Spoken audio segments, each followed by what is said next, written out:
उत्पत्ति 50:1। तब यूसुफ अपने पिता के मुंह पर गिरकर रोया और उसे चूमा। 2। और यूसुफ ने उन वैद्यों को, जो उसके सेवक थे, आज्ञा दी कि उसके पिता के शव में सुगंध द्रव्य भरे। तब वैद्यों ने इस्राएल के शव में सुगंध द्रव्य भर दिए। 3। और उसके 40 दिन पूरे हुए, क्योंकि जिनके शव में सुगंध द्रव्य भरे जाते हैं, उनको इतने ही दिन पूरे लगते हैं।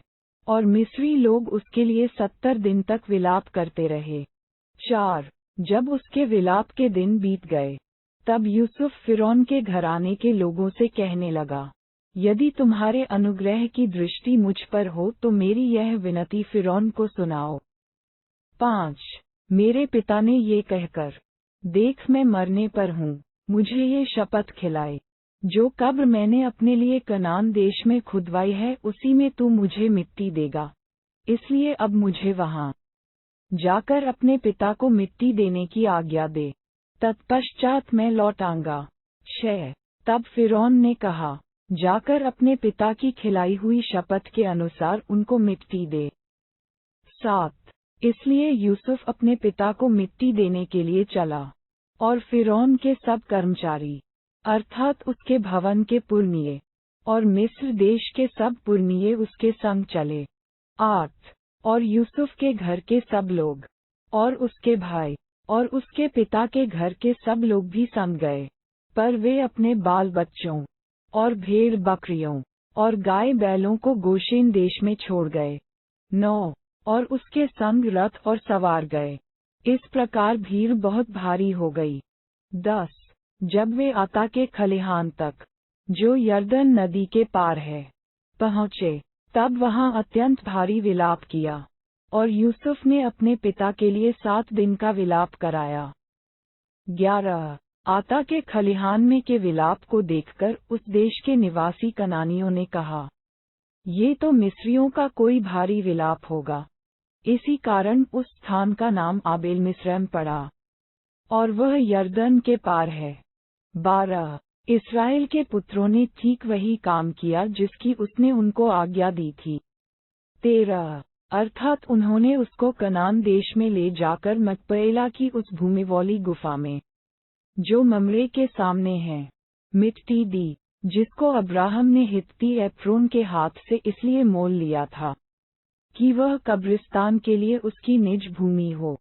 14। अपने पिता को मिट्टी देकर यूसुफ अपने भाइयों और उन सब समेत, जो उसके पिता को मिट्टी देने के लिए उसके संग गए थे, मिस्र लौट आया।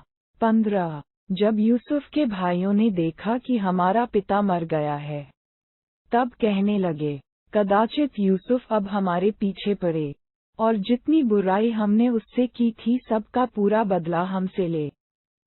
16। इसलिए उन्होंने यूसुफ के पास ये कहला भेजा, तेरे पिता ने मरने से पहले हमें यह आज्ञा दी थी। 17। तुम लोग यूसुफ से इस प्रकार कहना, कि हम विनती करते हैं, कि तू अपने भाइयों के अपराध और पाप को क्षमा कर। हमने तुझसे बुराई की थी, पर अब अपने पिता के परमेश्वर के दासों का अपराध क्षमा कर। उनकी ये बातें सुनकर यूसुफ रो पड़ा। 18। और उसके भाई आप भी जाकर उसके सामने गिर पड़े, और कहा, देख, हम तेरे दास हैं। तारांकन 19। यूसुफ ने उनसे कहा, मत डरो, क्या मैं परमेश्वर की जगह पर हूँ? 20।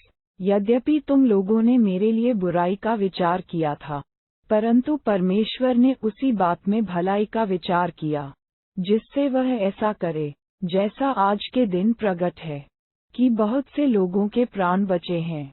21। इसलिए अब मत डरो, मैं तुम्हारा और तुम्हारे बाल बच्चों का पालन पोषण करता रहूंगा। इस प्रकार उसने उनको समझा बुझाकर शांति दी। 22। यूसुफ अपने पिता के घराने समेत मिस्र में रहता रहा, और यूसुफ 110 वर्ष जीवित रहा। 23। और यूसुफ एप्रैम के परपोतों तक को देखने पाया, और मनश्शे के पोते, जो माकीर के पुत्र थे, वे उत्पन्न हुए और यूसुफ ने उन्हें गोद में लिया। 24। यूसुफ ने अपने भाइयों से कहा, मैं तो मरने पर हूँ, परंतु परमेश्वर निश्चय तुम्हारी सुधि लेगा, तारांकन, और तुम्हें इस देश से निकालकर उस देश में पहुंचा देगा जिसके देने की उसने अब्राहम, इसहाक और याकूब से शपथ खाई थी। इब्रा 11:22। फिर यूसुफ ने इस्राएलियों से ये कहकर कि परमेश्वर निश्चय तुम्हारी सुधि लेगा, उनको इस विषय की शपथ खिलाई, हम तेरी हड्डियों को यहाँ से उस देश में ले जाएंगे। इब्रा 11:22। इस प्रकार यूसुफ 110 वर्ष का होकर मर गया, और उसकी शव में सुगंध द्रव्य भरे गए, और वह शव मिस्र में एक संदूक में रखा गया।